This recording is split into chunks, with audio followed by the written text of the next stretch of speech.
আসসালামু আলাইকুম। আজকে আমি আপনাদের সঙ্গে শেয়ার করব কুরবানির মাংস কিভাবে অনেক দিন পর রান্না করলেও মাংসের স্বাদটা নষ্ট হয় না। ঠিক টাটকা মাংস যেভাবে রান্না করলে অনেক মজা হয়, স্বাদ হয়, সেরকমই থাকবে।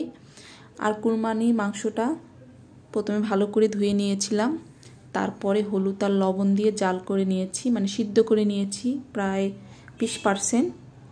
আর এখানে কোনো সিদ্ধ করার সময় পানি দেইনি।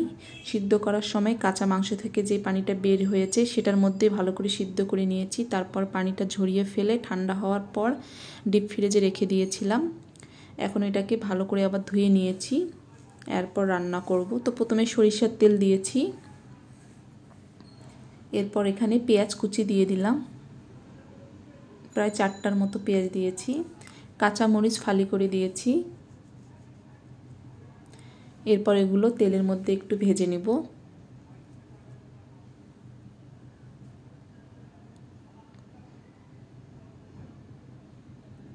তো ভেজে নেওয়া হয়ে গেছে, খুব একটা বেশি ভাজবো না।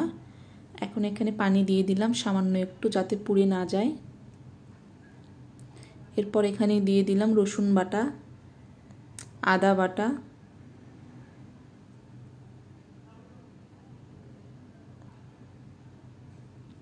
হলুদ পরিমাণ মতো, যেহেতু আগে হলুদ দিয়েছি মাংসের মধ্যে, তাই একটু হলুদের পরিমাণটা কম দিতে হবে।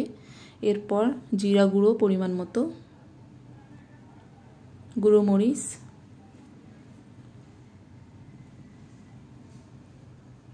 লবণ, আর এখানে আস্ত মশলা দিব।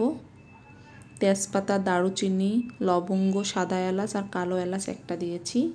এরপর এগুলো ভালো করে কষিয়ে নিব।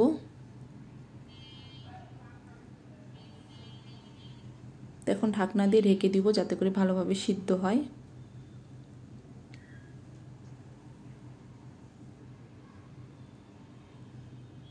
এখন একটু কষিয়ে নিয়েছি।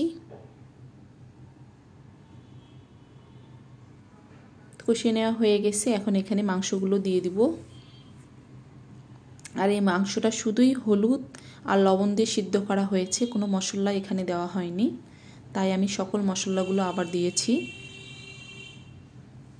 তো এখন ভালো করে কষিয়ে নিচ্ছি। এখন ঢাকনা দিয়ে এখানে ঢেকে দিব। আর মাংসটা থেকে পানি বের হবে। তো মাংসটা থেকে যে পানিটা বের হয়েছে, এই পানিটার মধ্যে আবার ভালো করে কষিয়ে নিচ্ছি। আর মাংস যত বেশি কষিয়ে কষিয়ে রান্না করা হবে, ততই বেশি কিন্তু মাংসটা মজা হয়।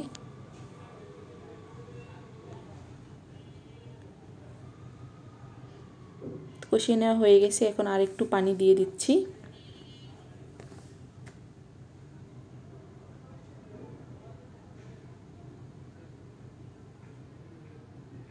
আর এই পানিটা দেওয়ার পর আর একটু ভালোভাবে কষিয়ে নিচ্ছি।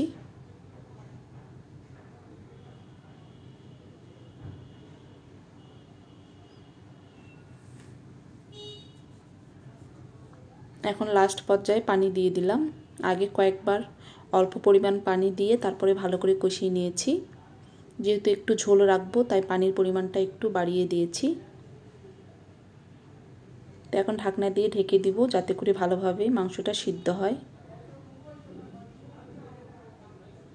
তো এখন লাস্ট পর্যায়ে একটু ভালো করে কষিয়ে নামিয়ে ফেলবো।